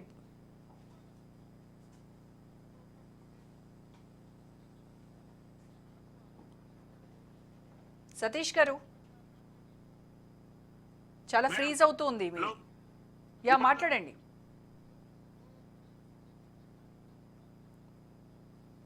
హలో సతీష్ గారు, వినిపిస్తోంది నా వాయిస్? Right, okay. కిషోర్ గారితో మాట్లాడదు. కిషోర్ గారు, ఇంతమంది ఎంపీలు ఉండి కూడా 11 నెలలు దాటుతున్నా కూడా, ఇంత జరుగుతున్నా కూడా ఎందుకు మాట్లాడట్లేదు దీనిపైన? ఎందుకు అంటే ఇందాక మన నరేష్ గారు కూడా అన్నారు, బండి సంజయ్ గారు కూడా ఎప్పుడూ దేని గురించి కూడా విమర్శించినటువంటి దాఖలాలు లేవు అని చెప్తున్నారు. అన్మ్యూట్ చేయండి. వారు వినదలుచుకోకపోతే, వారు చూడదలుచుకోకపోతే ఏవి కనపడవండి విమర్శలు ఎప్పుడు కూడా. చేశారంటారా? కాంగ్రెస్ వారికైనా ఇటు బీఆర్ఎస్ వారికైనా ఈ డ్రామా అంతా ఏం లేదు. ఇద్దరు ఒకరి మీద ఒకరు ఇది చేసుకున్నట్టుగా బురద జల్లుకున్నట్టుగా చేసి ఇద్దరు హెడ్లైన్స్లో ఉండి బీజేపీకి ఎంతవరకు తక్కువ స్పేస్ హెడ్లైన్స్లో ఇవ్వగలిగితే అంత మంచిది అన్నది ఇద్దరి అభిప్రాయం కూడా. ఎందుకంటే ఇద్దరి నైజం ఒకటే. ఇద్దరూ రాష్ట్రాన్ని దోచుకోవాలి, కొన్ని కుటుంబాలు మాత్రము విపరీతంగా సంపాదించుకోవాలి, ఒకరినొకరు కాపాడుకోవాలి. ఇదే కదా విషయము. ఈవెన్ మీరు హైడ్రా తీసుకోండి, అటు కేటీఆర్ గారిదో వారి సంబంధికులదో ఆ ఫామ్ హౌస్, ఇటు రేవంత్ గారి సోదరుడి ఫామ్ హౌస్ కాదు ఇల్లు. సరే ఇద్దరివి ఇంకో 4 రోజుల్లో ఇద్దరివి కూల్చేస్తాం అని చెప్పిన వారు ఇప్పుడు ఇద్దరు వారిది వీరు కాపాడారు, వీరిది వారు కాపాడారు. ఎవరు ఏమి గొడవ చేయట్లేదు. ఇక విషయాలు మారిపోయాయి. రోజుకొక తంతు, రోజుకొక వ్యవహారం ఇద్దరిది కూడా. ఇంతకుముందు పొంగులేటి గారి గురించి మన వీరు మాట్లాడారు, నరేష్ గారు. పొంగులేటి గారి విషయంలో ఈడీ ఎందుకు వచ్చింది అంటే ఆ కేసు పెట్టింది డిఆర్ఐ అండి, డైరెక్టరేట్ ఆఫ్ రెవెన్యూ ఇంటెలిజెన్స్. ఈ ఈడీ అనేది ఇంకొక ఇన్వెస్టిగేటివ్ ఏజెన్సీ కేసు పెట్టనేది. ఒరిజినల్ క్రైమ్ ఏంటి అనేది, ఒరిజినల్ నేరం ఏంటి అనే దాని మీద కేసు పెడితే అందులో లావాదేవీలు, మనీ లాండరింగ్ అంటాం, ఆ మనీ లాండరింగ్ లావాదేవీలు అంటే నల్లధనాన్ని తెల్లధనంగా మార్చే లావాదేవీలు ఏమైనా జరిగితే దాని గురించనే ఈడీకి అధికారాలు ఉంటాయి. అంతేగాని అసలు ఒరిజినల్ అవినీతి మీద ఈడీకి అధికారాలు ఉండవు. సో ఈ విషయంలో ఏం జరిగింది అంటే 7 కోట్ల విలువ చేసే 7 వాచీలు విదేశాల నుంచి స్మగుల్ చేశారు ఇండియాకి అన్నది ఆరోపణ. ఆ ఆరోపణ మీద కేసు ఫైల్ అయింది. 100 కోట్లకు పైగా హవాలా ద్వారా విదేశాలకి డబ్బులు, క్రిప్టో కరెన్సీ యూజ్ చేసి విదేశాలకు డబ్బులు, లేకపోతే మన దేశంలోకి డబ్బులు, ఈ మార్పిడి జరిగిందని చెప్పి అండ్ ఒక కేసు కేంద్ర సంస్థలు దర్యాప్తు ఓపెన్ చేస్తే కేసు పెట్టి అప్పుడు ఈడీ వచ్చింది. ఎందుకంటే ఇందులో హవాలా ఉంది చేయబట్టి. దానికోసం అని చెప్పి రైడ్స్ అయ్యాయి. రైడ్స్ అవ్వగానే లోపల ఏం జరిగింది అని చెప్పేసి ఇమీడియట్గా వీళ్ళకి చూపించాలి, బీఆర్ఎస్ వారికి చూపించాలి, లేకపోతే రాష్ట్ర ప్రదేశాలకు చూపించాలి అనేది కాదు. దాని తర్వాత సరైన సమయంలో దానికి ఇన్వెస్టిగేషన్ ఉంటుంది, దానికి వేరియస్ డేటాని కొల్లేట్ చేసేది ఉంటుంది. న్యాయస్థానాల్లో నిలబడే విధంగా ఆ అవసరం ఏంటి అండ్ ఈ విషయాలు నిలబడే విధంగా అప్పుడు ఈడీ ముందుకెళ్తుంది. అంతకుముందు కూడా కవిత గారి మీద విషయం అయినప్పుడు ఇన్వెస్టిగేషన్సే కానివ్వండి, వారిని సాక్షిగా పిలిచినప్పుడే కానివ్వండి, కాంగ్రెస్ వారు ఎంతసేపు అగో కవిత గారిని అరెస్ట్ చేయలేదు, విషయాలు చెప్పట్లేదు, అసలు లోపల ఏమైపోయింది, ఇగో వీరు బావబామర్దులు ఇద్దరు వెళ్ళారు, అక్కడ సెటిల్మెంట్లు అయిపోయాయి, అది ఇది అన్నారు. లాస్ట్కి ఈడీ, ఇప్పుడు ఇన్వెస్టిగేటివ్ ఏజెన్సీస్ అవి ఇండిపెండెంట్, లాస్ట్కి ఈడీ వాళ్ళు అరెస్ట్ చేసినప్పుడు విచారణకైనా వారు సహకరించట్లేదని కవిత గారు అరెస్ట్ చేసినప్పుడు మొత్తం నోర్లు మూతపడిపోయాయి. అంతకుముందు ఈడీ మోడీ అని చెప్పి మాట్లాడిన కేటీఆర్ గారు ఈ రోజు గుర్తొచ్చింది కాంగ్రెస్ మీద ఎందుకు యాక్షన్ తీసుకోవట్లేదని. అంతకుముందు ఏం మాట్లాడారు కేటీఆర్ గారు? మళ్ళీ కవిత గారు వాపస్ వచ్చిన తర్వాత, లోపలికి పోయిన తర్వాత మళ్ళీ ఒక్క సప్పుడు లేదు. ఈడీ మోడీ అనుకుంటూ మళ్ళీ మాట్లాడిన విషయం లేదు. ఈ రోజు ఏమంటున్నారు? అదే ఈడీలు, అదే సిబిఐలు. నువ్వే కదనయ్యా బ్లాక్ చేసింది సిబిఐని మన రాష్ట్రంలోనికి రానివ్వకుండా. నువ్వే కదా చెప్పింది ఈడీ మోడీ వాళ్ళు ఏం పీక్కుంటారు అన్న టైప్లో మాట్లాడుతావు కదా, చాలా అసహ్యకరంగా. అలాగే మరి బీజేపీ చిత్తశుద్ధికి ఇప్పుడు కనుక తీసుకునేటువంటి చర్యలు ఇవైతే ఉన్నాయో అది లిట్మస్ పరీక్ష లాంటిది అంటున్నారు కూడా. వాళ్ళెవరు పరీక్షలు పెట్టడానికి? ఇద్దరు నిందితులు. మాకు పరీక్షలు పెట్టేది ఏంటండి? ఇద్దరు నిందితులు, అవినీతి చేసింది వారు వీరు. ఒకరు డైరెక్ట్ గా వీడియోలోనే దొరికిపోయారు, ఇంకొకరు 1000 కోట్లు. అది ప్రజలకి కూడా క్లియర్ గా తెలుసు. ఆ రోజు 2014లో బీఆర్ఎస్ నాయకులు వారి ఆర్థిక పరిస్థితులు ఏంటి, ఈ రోజు వారి ఆర్థిక పరిస్థితులు ఏంటి, వారి జీవన విధానం ఏంటి, జీవన శైలి ఏంటి, వారు ఏం అనుభవిస్తున్నారు, ఆ రోజు ఎట్లాంటి పొజిషన్లో ఉన్నారు, ఇవన్నీ జనాలకు తెలిసే కదండి తీసి అవతల పడేసింది బీఆర్ఎస్ని. అండ్ వీరైతే డైరెక్ట్గా వీడియోలోనే టీవీలోనే అన్ని మీరే చూపించారు. ఇక కొత్తగా మేము చెప్పాల్సిన అవసరం ఏముంది?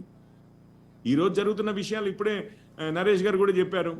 కాంట్రాక్టులలో ఎవరు? ఈస్ట్ ఇండియా కంపెనీ అని చెప్పి అంతకుముందు చెప్పారు, రేవంత్ గారే అంటున్నారు. రేవంత్ గారు అంతకుముందు ఇగో ఎట్లా ఉంటాయంటే వీళ్ళ ఆర్గ్యుమెంట్లు అండ్ ఒకరిదొకరు కప్పిపుచ్చుకోవడానికి, తప్పులు కప్పిపుచ్చుకోవడానికి ఎట్లా ఉంటుందంటే ముందు కాంగ్రెస్ వారు అంబానీ అదానీ అని చెప్పి అక్కడ రాహుల్ గాంధీ అంటారు. ఇక్కడ అధికారంలోకి వచ్చి 4 రోజులు కాలేదు, ఏమంటే అదానీ గారిని దగ్గర తీసుకుని శాల్వాలు కప్పి గౌరవించి దండాలు పెట్టి, ఇవన్నీ జనాలు చూస్తూనే ఉన్నారు కదా. ఏవైతే నువ్వు ఈస్ట్ ఇండియా కంపెనీలు అంటున్నావో, ఏదైతే ఇద్దరి కోసమే ప్రధాని పనిచేస్తున్నాడు అంటున్నారో మీ పార్టీ వారు, ఏదైతే నువ్వు అసలు రాజ్యాంగాన్ని కాపాడాలి, ఎమ్మెల్యేలు ఫిరాయిస్తే ఎమ్మటే తీసేయాలంటున్నావో. ఈరోజు వాళ్ళిద్దరు చూడండి, వాళ్ళిద్దరి పరిస్థితి ఏంటి అని అంటే, ఇద్దరు ఒకటే అని చెప్పడానికి. ఇంతకు ఎవరి ఎమ్మెల్యేలు కొంతమంది ఎమ్మెల్యేలు ఎవరి వారు వారే నిర్ణయించుకోలేకపోతున్నారు. కొంతమందిని చూస్తుంటే కాంగ్రెస్ వాళ్ళేమో ఈయన బీఆర్ఎస్ ఎమ్మెల్యే లాగున్నాడు అంటే, లేదు బీఆర్ఎస్ వాళ్ళేమో ఆయన కాంగ్రెస్ ఎమ్మెల్యే అంటున్నారు. ఇక అంత కన్ఫ్యూజన్ ఉందండి. మనోళ్ళు ఎవరు, పరాయి వాళ్ళు ఎవరు, వీళ్ళని పట్టుకుని వీళ్ళు మన ఆపోజిషన్ అనో ప్రత్యర్థులనో మాట్లాడితే ఏమన్నా ఉందా? మన టీం మెంబర్ అంటే మన టీం మెంబర్ అని చెప్పి, లేకపోతే మీ టీం మెంబర్ అంటే మీ టీం మెంబర్ అంటున్నారు. మన టీం మెంబర్లు ఎవరో ప్రత్యర్థులు ఎవరో కూడా తెలియని పరిస్థితికి ఈరోజు కాంగ్రెస్ బీఆర్ఎస్ ఈ రోజే కాదు 10 సంవత్సరాల నుంచి అట్లాగే నడుస్తుంది. ఇక ఇద్దరు ఏమన్నా అంటే ఇగో దీనికి ఇది కేంద్రానికి లిట్మస్ పరీక్ష, ఆ పరీక్ష ఈ పరీక్ష ఎక్కువ మాట్లాడితే దాని తర్వాత వారే సఫర్ అవుతారు. అవ్వాల్సిన టైం వస్తుంది, వచ్చినప్పుడు సఫర్ అవుతారు. దానికి ఒక పద్ధతి ఉంటుంది, దానికి ఒక విధి విధానాలు ఉంటాయి, దానికి ఒక రాజ్యాంగం ఉంది, దానికి ఒక చట్టాలు ఉన్నాయి, కోర్టులు ఉన్నాయి. నరేష్ గారు మీరేమంటారు? సరే, ఇప్పుడు వారు బీజేపీ పార్టీ ఏం చెప్పబోతున్నారంటే, మీరు మంచివారు కాదు, వారు మంచివారు కాదు, వెరసి మీరెవరు మంచివారు కాదు, మేము మాత్రమే మంచివారు అనే విధంగా ఎంత చెప్పే ప్రయత్నం చేసినా అదే ప్రయత్నం చేస్తూ ఉన్నారు. అయితే లాస్ట్లో ఒక మాట మాత్రం మంచి మాట ఏం చెప్పారంటే, ఆదాని అంబానీలని దొంగలని రాహుల్ గాంధీ గారు అన్నారు. ఆదాని అంబానీల కోసమే పనిచేస్తున్న మోదీ గారు అని చెప్పి ఈ నాయకులే పనిచేశారు. ఎప్పుడు ఎవరన్న మాట ఇది? రేవంత్ రెడ్డి గారు అన్నమాట. కానీ ఇప్పుడు ఈ ఆదాని కోసం ఇప్పుడు రాష్ట్ర ప్రభుత్వం పనిచేస్తుంది కాబట్టి వీళ్ళలో కూడా ఒక చీకటి ఒప్పందం కుదిరిందనే మాట వాస్తవమా కాదా? ఇప్పుడు వారు చెప్పినటువంటి మాటలో మనకు అర్థమైనటువంటి విషయం ఏంటంటే, ఆదాని అంబానీల కోసం పనిచేసిన రేవంత్ రెడ్డి గారు గతంలో ఎప్పుడైతే విమర్శించారు కాబట్టి ఆ ఆదాయాన్ని రాష్ట్ర ప్రభుత్వం దగ్గర పంపించేసి వీరి మధ్య సయోధ్య కుదిరినట్టుగా మనకు అర్థమవుతా ఉంది. ఈ మాటలు బీఆర్ఎస్ వారు కవిత గారిని అరెస్ట్ చేయలేదని చెప్పి ఇవే మాటలు కాంగ్రెస్ వారు అన్నారు అంతకుముందు. వీరన్నారు. అదొక్కటి ప్రజలకి అదంతా తెలుసండి. ఎవరికి ఇప్పుడు ఏది చట్ట పరిధులేంటి, ఏ విధంగా మీరు అధికారంలో ఉండి మీరు ఏం చేశారు, వారు అధికారంలోకి వస్తే వారేం చేస్తామని చెప్పారు. బురద జల్లడం అనేది ఈజీ. అండ్ వీరు చల్లినా కానీ అక్కడ మాది పోయేది ఏమీ లేదు. మోడీ గారి ప్రధానమంత్రి గారు విమర్శిస్తారు, కేంద్ర మంత్రులు విమర్శిస్తారు, కానీ రాష్ట్ర కేంద్ర మంత్రులు మాత్రం విమర్శించారు, రాష్ట్ర అధ్యక్షులు విమర్శించారు. విమర్శించలేదు. కిషన్ రెడ్డి గారు కుప్పల సార్లు విమర్శించారు.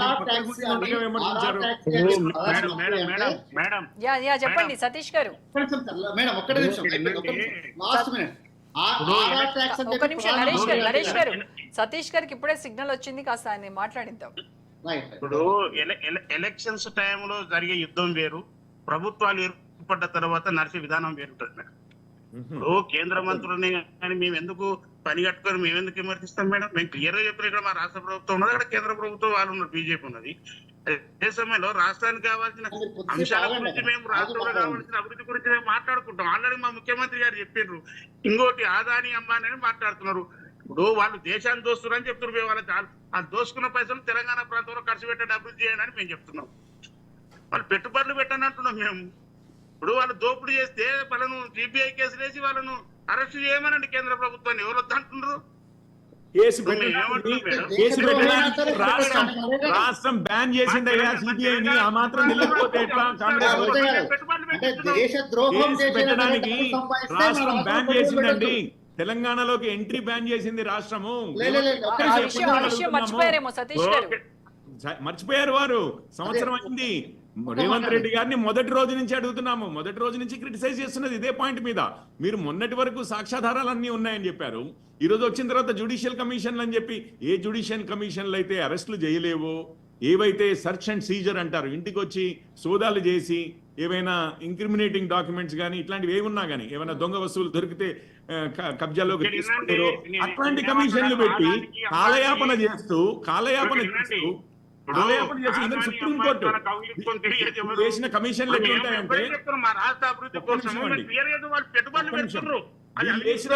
ఎట్లుంటాయంటే, వీళ్ళు వేసిన కమిషన్లు ఎట్లా ఉంటాయంటే సుప్రీంకోర్టు ఆ కమిషన్ల చైర్మన్లను మార్చాలని అని చెప్పి ఆర్డర్లు ఇస్తుంది. ఇట్లాంటి వ్యవహార శైలి క్లియర్ గా అర్థమవుతుంది కదండి. ఆ ఫోన్ ట్యాపింగ్ అన్నారు, ఫోన్ ట్యాపింగ్ మీద ఎంత డ్రామా చేశారు. అట్లీస్ట్ ఆ విషయంలోనైనా అరెస్ట్ చేయొచ్చు కదా, ఆ విషయంలోనైనా కేసులు పెట్టచ్చు కదా. ఒక్క కేసు ఏదైనా మంత్రి మీద బిఆర్ఎస్ మంత్రి మీద ఒక్క కేసు వ్యక్తులు రావాలి. ఫోన్ ట్యాపింగ్ విషయంలో ఒక్క కేసు ఫోన్ ఉందా ఈరోజు? ట్యాపింగ్ విషయంలో అసలైన కేసు విషయం కేసు ఒక్క మంత్రి మీద కేసు నడిచిందా? ఇంకా కేవలం అసలైన నేరస్తులు దొరకలేదంటున్నారు. ఇగో చిన్న అధికారులను పట్టుకోవడము, పెద్దవాళ్ళతో బేరసారాలు చేయడం, చిన్న అధికారులను అరెస్ట్ చేయడము, పెద్దవాళ్ళతో బేరసారాలు చేయడం, ఇదే నడుస్తుంది మన రాష్ట్రంలో. కిషోర్ గారు వినండి సతీష్ గారు ఏం చెప్తున్నారు చెప్పండి సతీష్ గారు. వినండి, ఇప్పుడు ప్రభాకర్ రావు గారు వాళ్ళు అమెరికా ఆరోగ్యం బాలేదని అమెరికాలో ఉండరని చెప్పారు. వాళ్ళకి నోటీస్, రెడ్ కార్నర్ నోటీసులు కూడా అందించిండ్రు. వాళ్ళ వీసా కూడా క్యాన్సిల్ చేసిండ్రు. ఖచ్చితంగా వాళ్ళని పిలిపిస్తారు, ఖచ్చితంగా విచారణ చేస్తారు. ఖచ్చితంగా దోషులు ఎవరు కూడా తప్పించుకోవడానికి ఛాన్సే లేదు. అది నేరం చేసింది కేసీఆర్ అయినా, ఎవరినైనా వదిలిపెట్టే ముచ్చట్లే లేదు. ఇప్పుడు వచ్చారు వారు ఇండియాకి, వాళ్ళు ఇప్పుడు వచ్చారు వారు ఇండియాకి. ఖచ్చితంగా ఏమైంది వారు ఇండియాకి వచ్చిన తర్వాత ఏమైంది? ఎయిర్పోర్ట్ లో వచ్చిందని మీరు చెప్తున్నారు. వాళ్ళు ఏడుండరో మనం మీకు తెస్తే పట్టుకొని రావచ్చు కదా. ఎయిర్పోర్ట్ లో మీ మనుషులు, మీ పోలీసులు లేరా? మీరు కేసు పెట్టింది మీరు కదా, మాకు సిబిఐకి ఎంట్రీయే లేదు కదా, సిబిఐకి ఎంట్రీ లేదు కదా, కేసు పెట్టింది మీరు కదా. అధికారుల మీద కేసులు పెట్టడమే కానీ ప్రత్యర్థుల మీద, రాజకీయ నాయకుల మీద, అంతకుముందున్న మంత్రుల మీదనేమో, మొదటి కుటుంబం మీదనేమో ఆరోపణలు, అరుపులు, పెడబొబ్బలు పెట్టడం కానీ ఏమాత్రం యాక్షన్ తీసుకునే యాక్షన్ తీసుకునే మనసు లేదండి. మీకు మనసులో అది లేదు. ఏమైనా కానీ 4 రోజులు బేరసారాలు నడిపి 4 డబ్బులు వెనకేసుకోవాలి అంతే కదా. వాళ్ళు వచ్చిండ్రు, ఏమైంది చెప్పండి. గతంలో వెనకేసుకున్న ప్రభుత్వాన్ని మీరు వెనకేసుకొని వచ్చారు. చెప్పండి ఏమైతుందో చెప్పండి. గిఫ్ట్ కింద 5 ఎంపీలు సతీష్ గారు, ఒక్క నిమిషం సతీష్ గారు, మీరు ఒక్క నిమిషం చెప్పండి.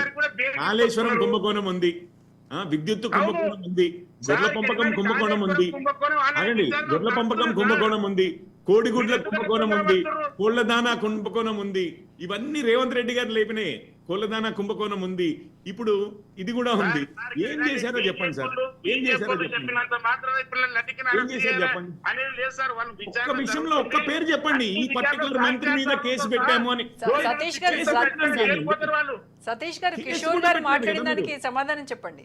కేసు కూడా ఒక్క కేసు లేదండి ఒక మంత్రి మీద, కేవలం చిన్న చిన్న ఆఫీసర్లతో అండ్ ఆ పాయింట్ పట్టుకుని బేరసారాలు చేసేసి వదిలించుకోవడం, ఒకదాని తర్వాత ఒకటి దాని మీద మనం ఇంత విమర్శలు చేస్తున్నారు కదా, మరి ఒక్క మంత్రి పైన కూడా ఎందుకు కేసులు పెట్టలేదు? మేడం ఇక్కడ ఏంటంటే విచారణ నడుస్తుంది. అదే రకంగా కాళేశ్వరం విషయంలో విచారణ నడుస్తుంది. అదే రకంగా ధరణి విషయంలో జరుగుతున్నది. ప్రతి దాంట్లో కూడా కేసు ప్రజెంట్ గా విచారణ. మీరు ఎందుకు తొందరపడుతున్నారు? సాక్ష్యాధారాలు నా దగ్గర ఉన్నాయి, నేను ప్రధానమంత్రికి పంపించాను, ఎందుకు అరెస్ట్ చేయట్లేరు అన్నారు రేవంత్ గారు. ఇప్పుడు వారి చేతిలో ఉందండి అధికారము, కేసు కూడా పెట్టలేదు. అరెస్టులు పక్కకు పెట్టండి, కేసులు పెట్టండి. అంటే బేరసారాలు నడవట్లేదా? మీకు ఒక్క విషయం మీరే సతీష్ గారు చెప్పండి.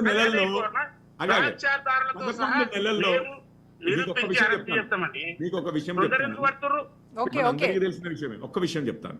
ఇప్పుడు కేసుల్లో పేరు ఉన్న తర్వాత ఏమైందంటే చట్టపరంగా చెప్పండి. ఒక్క నిమిషం ఆగండి, చెప్తాను. నేను చెప్పే విషయం ఏంటో వినండి. నేను ఉన్నదన్నట్లే కేసుల్లో ఒకసారి పేరు పెడితే దాన్ని తీసేయడము ప్రభుత్వం చేతిలో ఏకపక్షంగా జరగదు, కోర్టులు కూడా ఇన్వాల్వ్ అవుతాయి.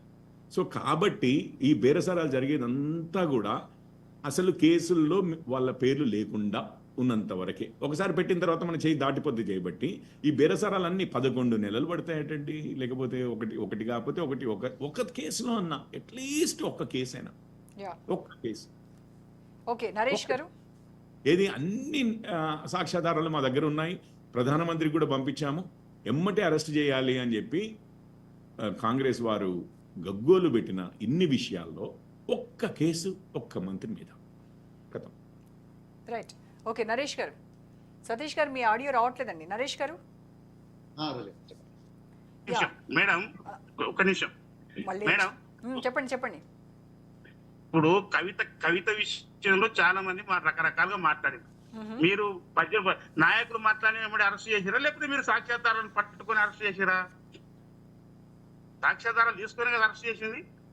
కేసు అయితే పెట్టిరు కదండి, కేసు పెట్టారు, వినండి సార్, విచారణ కేసు జరిగింది. అసలు మీరు అసలు పెట్టలేదు, ఈవెన్ కేసు వినండి. కూడా పెట్టలేదు. వాళ్ళు అందుకనే చెప్పుకుంటే మీరే దానికి చెప్పారు అప్పట్లో. అయింది. అప్పట్లో కాంగ్రెస్ వారే మీద కేసు అసలు అరెస్ట్ పెట్టలేదు చేయలేదంటే కూడా. మీ ఇద్దరు కుమ్ముక్కు అయిపోయి ఉన్నారు అని చెప్పి అన్నది వినండి, మీరే కదా, వినండి. రేవంత్ రెడ్డి గారే మేము కదా, చెప్తున్నాం.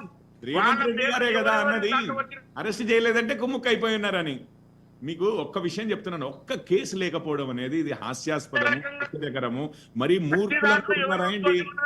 ప్రతిపక్షంలో ఉన్నవారు అసలుకి ఎవ్వరికి ఏమీ అర్థం కాదు, ప్రజలైతే అమాయకులు అని అనుకుంటే తప్పించి 11 నెలలు అవుతుంది. ముఖ్యమంత్రి గారికి సర్వాధికారాలు ఉన్నాయి, వారే మినిస్టరు. పోనీ అట్లా కాదు, కాంగ్రెస్ లో ఏదో వర్గాలు ఉన్నాయి, హోమ్ మినిస్ట్రీ అంతా ఎవరి చేతిలోనే ఉంది, వారు ముఖ్యమంత్రి గారు చెప్తే వారు వినట్లేదు అనేది కాదు కదా. ముఖ్యమంత్రి గారి చేతిలోనే మినిస్ట్రీ ఉంటది, ముఖ్యమంత్రి ఆరోపణలు చేస్తారు, నరేష్ గారు, ముఖ్యమంత్రి నరేష్ గారు. సాక్ష్యాధారాలు అన్నీ ఉన్నాయంటారు, ఒక్క కేసు పెట్టరు. నరేష్ గారు, మంచి చర్చ జరుగుతుంది. మంచి చర్చ జరుగుతుంది. శకరం చెప్పే బల్లి అంటే కుర్తులో పడదంట. అట్లా బీజేపీ పార్టీ పరిస్థితి ఉంది ఈరోజు. కేసులు ఎందుకు పెట్టలేదు, ఎందుకు ఎంక్వైరీ చేయలేదని చెప్పి మాట్లాడుతున్నటువంటి బీజేపీ పార్టీ ఈ రోజు వరకు రాష్ట్రంలో ఈ 11 సంవత్సరాల కాలంలో వేల కేసులు, ఈడీ కేసులు అయినాయి. దాంట్లో నిరూపితమైన ఎన్ని? మీ పార్టీలో జాయిన్ అయిన వాళ్ళు ఎంతమంది? మీ పార్టీలో జాయిన్ అయిన వాళ్ళ మీద ఎందుకు మరి ఆ కేసులు ముందుకు సాగట్లేవు? సీఎం రమేష్ గారి మీద ఎందుకు ముందు సాగట్లేదు? తర్వాత అన్ని సాగుతున్నాయండి, అన్ని సాగుతున్నాయి. కొంతమంది రీపే కూడా చేశారు, అన్ని జరిగిపోయినాయి. అవి మీరు ఆ కేసులని ఫాలో అప్ చేయాలి. అబద్ధాలు చెప్పడమే కాదు, ఒకసారి ఆ కేసులని లేటెస్ట్ స్టేటస్ ఏంటనేది ట్రాక్ చేసుకోవాలి. మీరు ఒక అడుగు కూడా ట్రాక్ ముందుకు చేసుకోవాలి. పడట్లేవు, ఒక అడుగు కూడా ముందుకు ఎందుకు పడట్లేవు అంటే వాళ్ళు అయితే ఈడీ కేసులు పెట్టాలి, మీ పార్టీలో జాయిన్ చేసుకోవాలి, జాయిన్ చేసుకుంటే ఆ పార్టీలు ఉండవు. పోనీయండి, ఈడీ కేసులు అయినవన్నీ విచారణ పూర్తయి నిరూపితమైన చెప్పండి. ఈడీ కేసులు అయిన వేల సంఖ్యలో అయితే నిరూపితమైన 10ల సంఖ్యలో మాత్రం అయినాయి. మరి దీని ఫెయిల్యూర్ ఎవరంటారు? ఎవరి కోసం దీన్ని ఈడీని వాడుకుంటా ఉన్నారు, ఎవరి కోసం ఐటీని వాడుకుంటా ఉన్నారు, ఎవరి కోసం సిబిఐని వాడుకుంటా ఉన్నారు? వీరు చెప్పేటువంటి వాళ్ళే ఇప్పుడు ఈ రోజు ఏదో మా పార్టీ మీద వాళ్ళ మీద కేసులు పెట్టట్లేదు. ఈరోజు విచిత్రం ఏంటంటే ప్రతిపక్షంలో ఉన్న పార్టీలు అధికార పక్షం మీద ఒకవేళ ప్రతిపక్ష పార్టీని ఇబ్బంది పెడితే వారికి మద్దతు నిలవాల్సిన అవసరం ఉంది. గతంలో రాహుల్ గాంధీ గారి మీద మాట్లాడినప్పుడు కేసీఆర్ గారు ఎటువంటి ఆలోచన చేయకుండా, ఏ ఒక్క నిమిషం ఆలోచన చేయకుండా మద్దతు తెలిపారా లేరా? కొన్ని సమయ సందర్భాలలో కొన్ని పార్టీలు వ్యతిరేకమైనప్పటికీ కూడా, భావాజాలలో వ్యతిరేకమైనప్పటికీ కూడా, కొన్ని ప్రజా ఏమంటుందని డెమోక్రసీలో మనం కాపాడుకోవాలి కాబట్టి వారికి మద్దతు తెలపాల్సిన అవసరం ఉంది. ఈరోజు కాంగ్రెస్ పార్టీ కేసులు పెడతా ఉంటే ఇంకా 2 ఎందుకు కేసులు పెట్టట్లని చెప్పి ఎంకరేజ్ చేస్తా ఉంది బీజేపీ పార్టీ. కానీ బీజేపీ పార్టీ కేసులు మాత్రం వారి పార్టీలో జాయిన్ అయితే వారి మీద కేసులు ఉండవు, మళ్ళీ రైడ్లు ఉండవు, నిర్మోహమాటంగా నిక్షిప్తంగా వాళ్ళ ఇంట్లో ఉంటే వాళ్ళకి ఎటువంటి అభ్యంతరాలు ఉండవు. మరి దీన్ని ఏమంటారు? కేంద్ర ప్రభుత్వంలో మీరు చేసేది ఏంది, రాష్ట్ర ప్రభుత్వంలో వారు చేసేది ఏంది? పైగా ఇంకొక మాట నేను ఏమంటానంటే, ఈరోజు రాష్ట్ర ప్రభుత్వం మీరు ఇవన్నీ చూడకుండా సంక్షేమాన్ని పక్కన పెట్టి సంక్షోభంతో నింపుతా ఉన్న రాష్ట్రాన్ని, ఈ సంక్షోభాన్ని కొంత తెరదీయండి. మీరు కేవలం కేసీఆర్ గారి మీనో కేటీఆర్ గారి మీనో కుట్రపూరితంగా వారు ప్రతి మీటింగ్లో చెప్తా ఉన్నారు. రోజా గారు కేటీఆర్ గారి పేరు లేకుండా చేస్తా, కేసీఆర్ గారి పేరే వినపడకుండా చేస్తా అని వారు మాట్లాడుతున్న అర్థం ఏంటంటే, ఏ రైతులైతే మళ్ళీ ఎరువుల కోసం మళ్ళీ రోడ్ల మీద నిలబడాలి, ఏ రైతులైతే అర్ధరాత్రిలో పోయి కరెంటు బోట్ల కూడా పోయి పాములకు కాటుకో తేళ్ల కాట్లకో కరెంట్ షాక్ చచ్చిపోవాలి, మళ్ళా ఆనాడు పేలిపోయే మోటార్లు కాలిపోయే కరెంట్లు ఈరోజు మళ్ళీ తీసుకురావాలి అనేది వారు నినాదంగా పెట్టుకున్నారు. కాబట్టి కేసీఆర్ గారి మాట లేకుండా చేస్తా, కేసీఆర్ గారి పేరు లేకుండా చేస్తా. ఇంకొక విచిత్రం నాకు అనుమానం ఏమొస్తుంది, కొంతమంది సోషల్ మీడియా పెడతా ఉంటారు, కేసీఆర్ గారు పేరు లేకుండా చేస్తాడు, మన ఆయన తెలంగాణ ఇంకెక్కడ కలుపుతాడా? తెలంగాణ అంటే నాకు గుర్తొచ్చేది కేసీఆర్ గారు కదా, మరి కేసీఆర్ గారు పేరు లేకుండా చేస్తాడు, ఇంకేదైనా ప్రయత్నం చేస్తాడని చెప్పి చర్చ జరుగుతా ఉంది. సతీష్ గారు, సతీష్ గారు ఒక్క నిమిషం రోజా గారు, ఒకటే మాట్లాడుతుంది ఎట్లుందంటే, తెలంగాణకు పురుడు పోసి బొడ్డు పోసి పేరు పెట్టింది కేసీఆర్ అని చెప్పి చెప్తలేడు. తెలంగాణ రాష్ట్రం అనేది దీనికి ఒక చరిత్ర ఉందండి బాబు. ఈయన 50-60 సంవత్సరాల క్రితం మనిషి కేసీఆర్ గారు. తెలంగాణ యావత్ ప్రజలందరూ ఉద్యమం చేసి ప్రాణాలు పోగొట్టుకుని తెలంగాణ సాధించుకున్నారు, గుర్తుపెట్టుకోండి. ఆ యొక్క 1200 మంది ప్రాణాల త్యాగాల మీద రాజకీయ పునాదులు వేసుకొని 10 సంవత్సరాలు పరిపాలించారు మీరు. మొత్తాన్ని యావత్ ఈ రోజు దుర్భిక్షము ఈ రోజు తెలంగాణను మొత్తం నాశనం చేసినట్టు కదా. ఈ నాశనం చేసిన వ్యక్తులు ఎవరో తెలుసా? కేసీఆర్ గారే, తెలంగాణ ప్రభుత్వమే. ఎందుకోరికి మాట చెప్తున్నట్టే, 16,000 కోట్ల మిగులు బడ్జెట్ తో కేసీఆర్ చేతికి తెలంగాణ రాష్ట్రం వస్తే ఈ 9 సంవత్సరాల కాలంలో 7.5 లక్షల కోట్ల రూపాయలు అప్పు చేసి, ఈ 11 నెలల కాలం 11 నెలల కాలం 1,00,000 కోట్ల అప్పు చేసింది ప్రభుత్వం. 1,00,000 కోట్ల అప్పు చేసింది ప్రభుత్వం. ఈ రోజు అప్పుల కుప్ప చేసి పడేది తెలంగాణ రాష్ట్రాన్ని. మీకు ఒక బాగా బాగా రోజా గారు, చెప్పండి అటు కిషోర్ గారు ఈ యొక్క ప్రభుత్వాన్ని వీళ్ళిద్దరికి ఒక నిమిషం నరేష్ గారు సతీష్ గారు ఆగండి. తీసుకోపోతూ కాంగ్రెస్ ప్రభుత్వము బీఆర్ఎస్ ప్రభుత్వానికి మీరు అధికారం రావాలంటే కనీసం రాష్ట్ర ఆర్థిక పరిస్థితి తెలియదా? ఒక్క నిమిషం అండి. సతీష్ గారు ఒక్క నిమిషం ఆగండి. చెప్పండి కిషోర్ గారు. ఇద్దరు కూడా సేమ్ పాలసీస్ ఇద్దరిది. అసలు కాంగ్రెస్ ప్రభుత్వమా ఇది బీఆర్ఎస్ ప్రభుత్వం అంటే చాలా కష్టం ఎవరి ప్రభుత్వం ఏది అని చెప్పడానికి. వారు అప్పులు చేస్తారు, వీరు అప్పులు చేస్తారు. వారు మొదటి తారీఖు శాలరీలు ఇవ్వలేరు, వీరు మొదటి తారీఖు శాలరీలు ఇవ్వలేరు. వారు దళిత బంధు అంటారు, వీరు రైతు భరోసా అంటారు.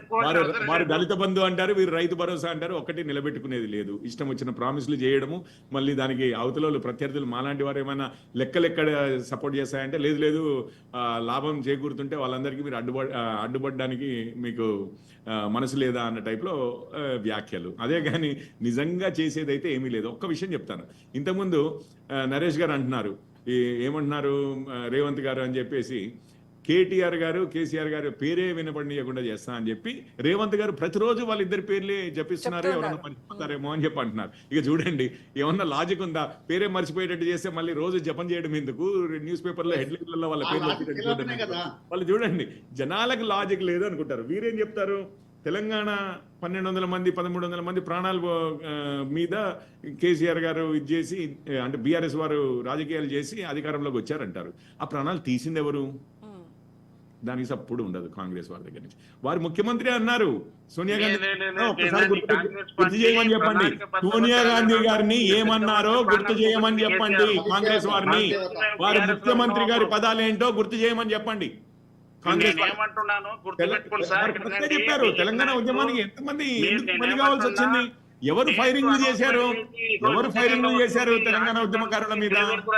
ఎవరు ఫైరింగ్ చేశారు తెలంగాణ ఉద్యమకారుల మీద? ఇగో దొందే కాంగ్రెస్ బీఆర్ఎస్ దొందే. ఇంకోటి ఏదో భావజాలం గురించి మాట్లాడారు నరేష్ గారు. ఈ రోజు చూడండి, మాట్లాడారు నరేష్ గారు.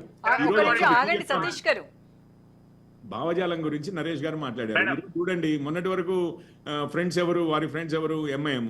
ఈ రోజు ఎంఐఎం ఎవరు ఫ్రెండ్స్? కాంగ్రెస్ వారి ఫ్రెండ్స్. అయిపోయింది స్టోరీ. చాలా సింపుల్ గా, చాలా ఈరోజు చాలా క్లియర్ గా ముగ్గురు జనాలు ఏంటంటే సతీష్ గారు అంతకంటే ముందు ఎవరి ఫ్రెండ్స్ అని చెప్తున్నారు మీరు? ముగ్గురు దోస్తులే. మేడం, వీళ్ళు ముందు బీజేపీకి ఎంఐఎంలు దోస్తులు. ఎందుకంటే వాళ్ళు లేకపోతే ఇలా పార్టీ లేదు. ఎందుకంటే తిట్టనికి వారు ఉండాలి కదా, పనికి వారు ఉండాలి కదా.